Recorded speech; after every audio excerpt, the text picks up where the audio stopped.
Hello everyone, welcome to the art tutorial video ggplot. In this video, we will learn the basic structure of ggplot2 package and plot a scatter plot and a histogram together. So let's start by installing the ggplot2 package. Using install.packages command, we can install the package, and then using this library command, we can load the already installed package into our environment. Remember that we have to put ggplot2 inside the quotation mark because it's a string. And I'm not going to run this line because I already have ggplot2 installed on my laptop. But I will run this. So now we're ready to start. Now we're going to draw a scatter plot. If we're going to draw a plot, we first need a dataset. But R has its convenient package called R dataset, and it's already installed. It has a lot of sample dataset that we can try out, do something. So we're going to use a dataset named cars. First, let's look at the cars. So this is the dataset cars, and it looks like it's a data frame with two columns. The first one named as speed, the second one named as dist, I think it's a distance. And it has 50 data points. So I am going to save this cars dataset into my data instance. And then here you can check that we created a instance named myData, and it has 50 objects and 2 variables. Now we are ready to jump into ggplot. When you think of ggplot, it's actually a set of layers. With the layer, you can add something, like we stack the layers to show something on top of other things. Or a layer can act as an added feature that can actually affect to another layers, like zooming in or zooming out. First, let's start with this sketchbook. I am not sure if it's also called sketchbook by other people, but that's just a nickname that I created. So in ggplot, we have parentheses here. And then we assigned my data, the data frame that we just have created, as a reference data. And then we have assigned two x's, x as speed and y as distance. And the outcome looks like this. Because I assigned x-axis as speed and y-axis as distance, this is what happened. What is speed and distance here? It's actually this is what happened. So if we want to refer to a column inside the data frame, we have to use this $sign like this. So this values, 50 values, are the numbers that was in the speed column in my data. But because we have already told ggplot that we're going to reference to my data instance, we do not have to use my data $speed or here my data $distance all the times. It's okay to remove all these unnecessary things because we already have told that it's in my data. So this one is actually the name of the column 1. This one is the name of the column 2. So this is how we create the sketchbook. And then after creating the sketchbook, we want to add some things, some like the real graph stuff on top of the sketchbook. And when we want to stack the layers, the plus sign is used. So for example, geom_point is the basic function that can be used to create the scatter plot. We do not really need anything inside, but you You can adjust something else if you want to. But this time, because we're doing the basic one, we'll just leave it as empty, but it will still work. If we run this code, ta-da, we already have created a nice scatter plot. So this this sketchbook layer combined by this geom point layer, this is the result, and then this plus sign is how we stack the layers. Also, we can save this graph into a instance as we do with all other vectors or data frames. So let's say let's save this graph into G, and you can check that G is here, and then if you just print out G, it just recreated the G, but you saw it like re-rendering the stuff. So we can instead of just repeating all this long line of code, we can use G. And this G plus something else is exactly the same as Control C and Control V, this.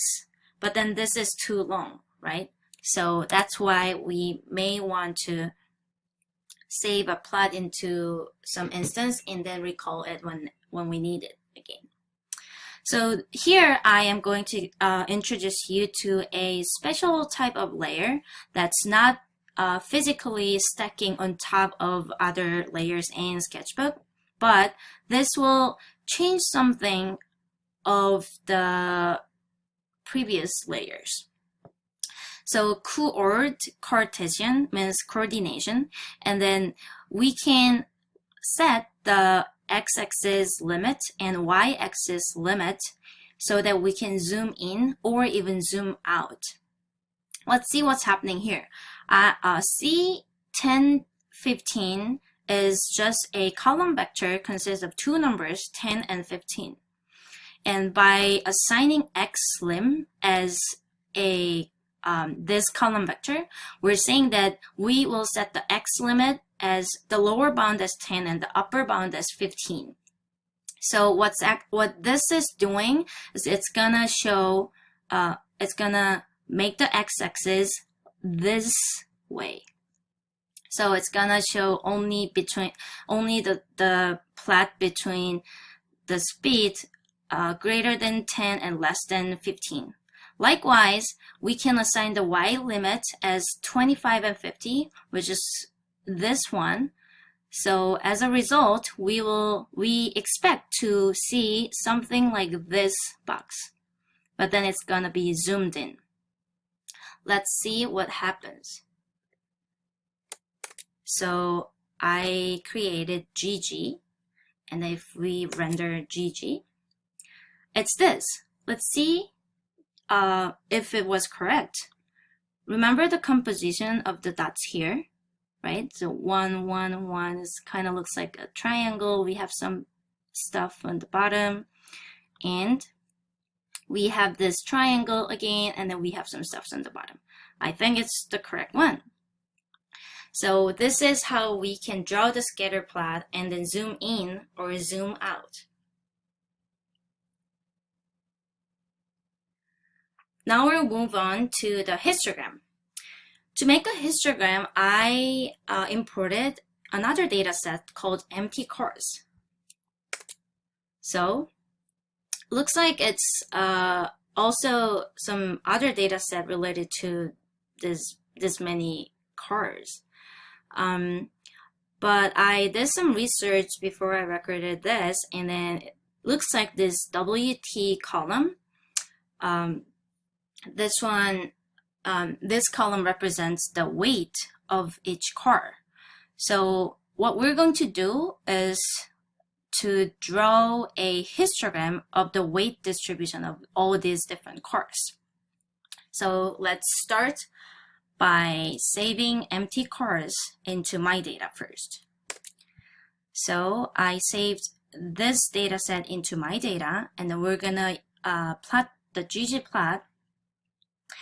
We're gonna plot a histogram using ggplot. So let's see. Now we understand what's going on in this line. So this ggplot is making a sketchbook with reference to my data, and then it assigns a axis, but there's only one axis. Why is that?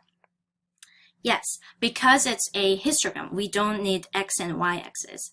It's the y axis is automatically gonna be just count, and then we only need x axis.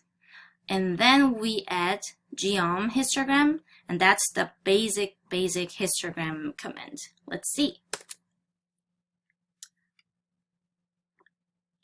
Well, we've got some error, but it will be fixed very soon, but let's see. So this is the histogram, the basic histogram of the weight distribution of all the cars in MITx data frame. Like I said, we have weight, WT, as x-axis, and the y-axis is just count, 1, 2, 3, 4. What we can do inside this parenthesis is it's quite a lot, but I wanted to introduce you to the most useful ones, I think. So the you can think of this inside of this parenthesis, you can add as many detailed features that you want to adjust. So when it's empty, it's gonna be set as all default values. But then if we assign the bin width as 0.5, it's gonna assign the bin width as 0.5. So let's see what happens. Now we successfully changed the bin width of the histogram. We can also change the colors and filling. So let's see here. This is the sketchbook and this is the histogram. But then we not only assign the bin width, but then we set the color as a black, color is the boundary line, and then we fill it with white. So if we run this, now its boundary line is black and its fill color is white. So I'm gonna save this plot here into a instance called H because it's a histogram. Run this code. So now H means this plot. And then sometimes what's useful when we draw a histogram is to draw a vertical line. In that case, we can use this command called geom_vline. vline stands for vertical line, I guess. And then what you write inside is you can assign the x's as x-intercept as mean of WT. What does this mean WT mean? What that means is actually the mean of something. But something, WT, inside the ggplot command is always with reference to my data because we assigned so if we want to check what the value is, we have to use the $ to refer to not just WT, but the column named WT inside my data frame. And that's 3.21725. So this command, this line 33, is exactly the same as assigning this mean as this. You can do this, or either you can do this. The result will be always the same. And then I am going to set this vertical line as the red color, and then I'm going to make it as dashed line, and the size will be 1. Let's see what happens. Now we have this vertical red dashed line that represents the mean of the weight distribution. The last thing that we'll go over is to draw a density plot on top of the histogram. Let's first check what this results in as a plot. So this is what we eventually want to get. But then let's see what this code is doing. So I recognize this first one, the sketchbook. It's ggplot, and its reference is to my data set, and then it has one axis because we're just gonna draw a histogram. And then in geom histogram, it has bandwidth 0.5, as we already did before. And then it has axis again. I do not know what it is yet, but its axis is this. And then it has alpha 0.3. Alpha is the transparency. So it's 30% transparent. And the color is black and fill is white. It's just the same as before. One thing that's new here is just this part and alpha, but alpha is just about the aesthetics. And on top of that, we have geom density. So we can suspect that this geom density layer has created this this curved line and the color here. And then it indeed has alpha 0.2, and then fill is red, something that has a fill color red. So I believe that this has created this red density plot. So why do we need this axis as dot density? That's because we want to plot the density and the histogram at the same time. If you look closer to this plot, you can see that y-axis that used to be a count 1, 2, 3, 4 became the density that's between 0 and 1. Why is that? That's because we want to plot the density.